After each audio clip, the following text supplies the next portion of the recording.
नमस्कार। ये है किस्सा कहानियों का अद्भुत संसार जिसमें हम लिखते हैं खुद को। मैं हूँ त्रिशला मिश्रा और आपको सुना रही हूँ एक कहानी जिसका शीर्षक है माँ त्रिशला के सपने। अरे चौंकिए मत, ये कहानी मेरी नहीं है।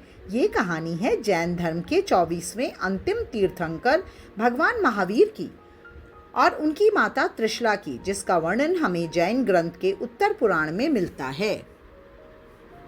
राजा चेतक प्राचीन भारत के वैशाली लिच्छवी राजवंश मुखिया थे जो गौतम बुद्ध और महावीर के समकालीन थे।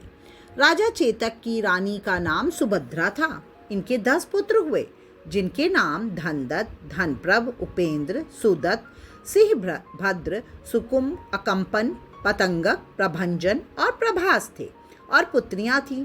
उनमें सबसे बड़ी प्रियकारिणी त्रिशला थी, फिर मृगावती, सुप्रभा, प्रभावती, चैलिनी और सबसे छोटी चंदना थी।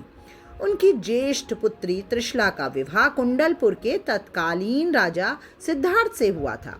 एक दिन कुंडलपुर के लोग सो कर उठे और देखते हैं कि अचानक वहां कीमती रत्नों की वर्षा आरंभ हो गई है। लोगों ने अभी तक जल वर्षा देखी थी, रत्न वर्षा देखकर उनका चमत्कृत होना स्वाभाविक था।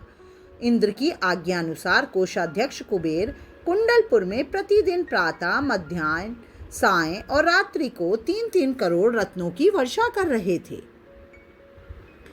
जैन मान्यता अनुसार प्रत्येक तीर्थंकर के जन्म से 6 माह पूर्व ऐसी रत्न वर्षा आरंभ हो जाती थी जो उनके जन्म स्थल की 7 पीढ़ियों तक संपन्न हो जाती थी। कुंडलपुर वासी इस अद्भुत रत्न वर्षा का कारण जानने के लिए उत्सुक थे। नगर भर में इसी बात की चर्चा थी। इतने रत्न बरस रहे थे कि घरों में रखने तक की जगह नहीं बची थी। कुंडलपुर की सुख समृद्धि स्वमेव बढ़ गई थी। नगर का वातावरण एक दिव्य आभा से आलोकित हो गया था। जब महारानी त्रिशला भी नगर में हो रही अद्भुत रत्न वर्षा के बारे में सोच रही थी, ये सोचते सोचते वो गहरी नींद में सो गईं। उसी रात्रि को अंतिम प्रहर में महारानी ने आषाढ़ शुक्ल षष्ठी के दिन 16 शुभ मंगलकारी स्वप्न देखे। सुबह जागने पर महारानी त्रिशला ने महाराज सिद्धार्थ से अपने स्वप्नों की चर्चा की और उसका फल जानने की इच्छा प्रकट की। राजा सिद्धार्थ एक कुशल राजनीतिज्ञ के साथ साथ ज्योतिष शास्त्र के भी विद्वान थे। उन्होंने रानी से कहा कि एक एक अपना स्वप्न बताएं। वे उसी प्रकार उसका फल महारानी को बताएंगे। रानी ने पहला स्वप्न बताया। स्वप्न में एक अति विशाल श्वेत हाथी दिखाई दिया। राजा ने फल बताया, उन्हें एक अद्भुत पुत्र रत्न उत्पन्न होगा। दूसरा स्वप्न श्वेत वृषभ, फल, वह पुत्र जगत का कल्याण करने वाला होगा। तीसरा स्वप्न श्वेत वर्ण और लाल आयालों वाला सिंह, वह पुत्र सिंह के समान बलशाली होगा। चौथा स्वप्न कमलासन लक्ष्मी का अभिषेक करते हुए 2 हाथी, देवलोक से देवगण आकर उस पुत्र का अभिषेक करेंगे। पांचवा स्वप्न 2 सुगंधित पुष्पमालाएं, फल, वह धर्म तीर्थ स्थापित करेगा और जन जन द्वारा पूजित होगा। छठा स्वप्न पूर्ण चंद्रमा, फल, उसके जन्म से तीनों लोग आनंदित होंगे। सातवां स्वप्न उदय होता सूर्य, फल, वह पुत्र सूर्य के समान तेज युक्त और पापी प्राणियों का उद्धारक होगा। आठवां स्वप्न कमल पत्रों से ढके हुए 2 स्वर्ण कलश, वह पुत्र अनेक निधियों का स्वामी निधिपति होगा। नौवां स्वप्न कमल सरोवर में क्रीड़ा करती 2 मछलियां, महाआनंद का दाता, दुख हरता। 10वां स्वप्न कमलों से भरा जलाशय, फल, 1008 शुभ लक्षणों से युक्त पुत्र। 11वां स्वप्न लहरें उछालता समुद्र, फल, भूत भविष्य वर्तमान का ज्ञाता केवली पुत्र। 12वां स्वप्न हीरे मोती और रत्न जड़ित स्वर्ण सिंहासन, राज्य का स्वामी और प्रजा का हित चिंतक पुत्र।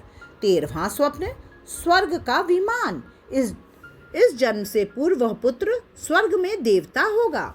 14वां स्वप्न पृथ्वी को भेद कर निकलता नागों के राजा नागेंद्र का विमान, फल, जन्म से ही वो पुत्र त्रिकालदर्शी होगा।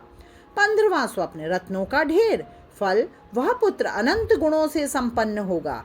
16वां स्वप्न धुआं रहित अग्नि, वह पुत्र कर्मों का अंत करके मोक्ष निर्वाण प्राप्त करेगा। इस तरह महारानी त्रिशला ने अपने 16 स्वप्न फलों का वर्णन महाराज सिद्धार्थ से प्राप्त किया। राजा सिद्धार्थ स्वप्न फल बताकर शांत ही हुए थे कि उनके सामने कुछ दिव्य पुरुष प्रकट हुए।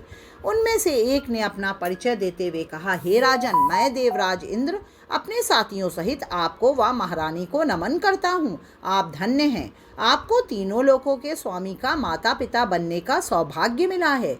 आपके यहाँ उत्पन्न होने वाला जीव अंतिम तीर्थंकर महावीर के रूप में प्रसिद्ध होगा और पापियों का कल्याण करके स्वयं मोक्ष को प्राप्त करेगा।